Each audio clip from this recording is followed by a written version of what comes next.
তুমি তেমনি ভাবে চলো নারী, যেমনি মা ফাতেমায় চলেছে জীবন ভরি।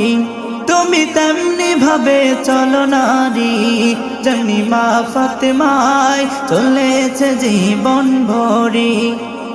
কোরআন হাদিসের বিধান মতে যদি জীবনটারে গড়ো, মা ফাতেমার সাথে তুমি জান্নাতে থাকবে গো।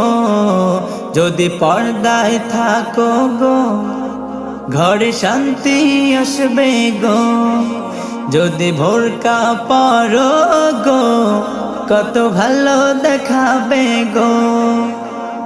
নামাজ পড়ো, রোজা রাখো, আর স্বামীর সেবা করো।